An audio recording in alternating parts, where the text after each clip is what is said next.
Eh, salut les kneckers. Vous avez vu? Quasiment plus de traces. Une petite cicatrice ici. Un petit truc dégueu ici. Mais c'est tout. Je vais mieux. L'accident de trottinette, c'est derrière moi. Juste une petite balafre comme ça. Hop, pour me souvenir que faut pas faire de la merde. Enfin, en tout cas, faut arrêter de faire la Jones, quoi. Hein. À un moment donné, il faut comprendre. Bon, alors du coup, j'ai fini la trotte. À contre-cœur, j'avoue. Maintenant, j'ai pris le vélo. Je me dis, hop, comme ça, c'est un peu, tout petit peu plus physique. Électrique, bien sûr. Mais quand même, hein.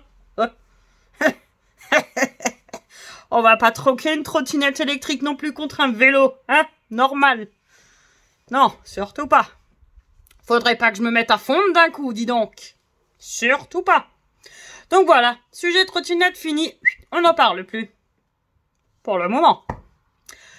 Donc, mon problème aujourd'hui, c'est à quel point on fait chier les gens avec des protocoles et des règles. Le business est déjà très dur et je trouve que rajouter ça en permanence, au lieu de faire appel au bon sens des uns et des autres, puisqu'on l'a bien vu, hein, le bon sens, tout le monde l'a, hein. Aïe oh. Surtout ceux qui vont à la fête de la musique et qui se regroupent par centaines. C'est quand même chouette, non? On va pas rester tout seul à la fête de la musique, ou juste à quelques potes ou la famille. Non, il faut aller en groupe. Faut montrer qu'on c'est important la fête de la musique dans le contexte actuel. Aïe oh, c'est ce qui est vital en ce moment, hein? Moi, même si je veux pas être négative, j'espère qu'il y aura pas des cas qui vont se révéler à cause de ce genre de manifestation. Mais bon, de toute façon, il y a déjà 10 millions. États-Unis, Portugal, Chine, hop là, c'est bon. Sur 10 millions, si ça vient pas en France, je sais pas, hein. Vu tous les gens qui bougent à gauche, à droite, les produits, voilà. Donc ça va nous retomber sur la gueule, hein. Mais bon, confinement, vous oubliez, hein. À mon avis, là, on va nous mettre les masques, les gels, tout ce qui va avec. C'est bon, maintenant, il y en a, hein. On les a vus et si on n'a pas, on les ramassera dans la rue et on les recyclera, hein, pour tous ceux qui les jettent. Ou alors, sinon, vous avez aussi les belles décorations dans les voitures. Ah, ça, il y en a, hein. C'est sympathique, hein. T'as quand même des gens qui vont au garage et qui laissent leur voiture avec leur masque pendouillé sur le levier de vitesse ou sur le rétroviseur. T'en as 2, 4, 6, 10. Allez, c'est pas grave, c'est très intelligent. Ouais, on les met côte à côte. Ils sont bien ensemble, hein. Faudrait pas les séparer, hein. On les laisse entre eux. Et puis, on alterne, on prend celui du dessous, après on prend celui du milieu. On se fait des petites blagues comme ça, des petites surprises. Non mais sérieux les gars, un peu de respect pour ceux qui montent dans votre voiture. Virez vos merdes. Un gant, un masque chirurgical à usage unique.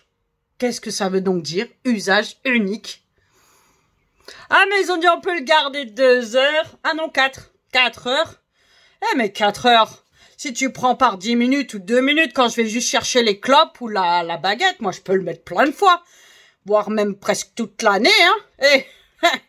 Alors je vais pas le jeter après l'avoir utilisé, hein. Je l'accroche au rétroviseur. Bon, c'est vrai, les voitures, elles sont pas trop faites pour ranger les masques. C'est vrai, il y a la boîte à gants pour les gants, mais il n'y a pas l'espace pour les masques. Alors qu'est-ce qu'on en fait?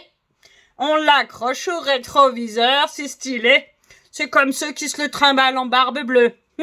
C'est magnifique. Et c'est tellement efficace. Mais bon, hop, ils le font pourquoi?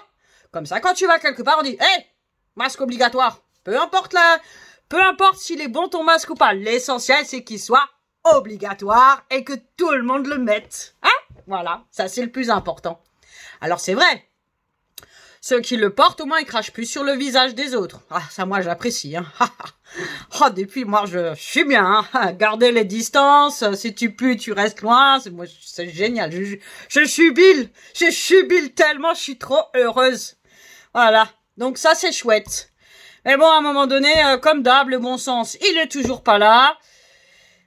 Le protocole n'est pas pour tout le monde, hein. D'ailleurs, juste petit exemple, petite parenthèse pour finir. Vite. J'étais dans un kebab. La cuisine, 3 mètres carrés, 3 bonhommes. Pas de masque, pas de gants, pas de Charlotte. Rien. Que dalle. Et ça tourne, hein. Il y a du monde qui rentre là-dedans, qui rentre, qui sort, qui rentre, qui sort. Hop, il y a une porte qui est ouverte devant, hein. Route de Lyon, là, il y a un petit kebab. Il est très bon. Mais alors, du côté hygiène, de ce côté-là, moi, je me pose la question. C'est quand même bizarre, hein. Et à côté de ça, tu vas au restaurant et tu mets le masque dans l'allée. Tu respectes les distances. Ils ont pas le droit de mettre plus de temps et temps de couvert pour te dire. Hier, on a fait un repas anniversaire. On était 12. Enfin, 16 finalement.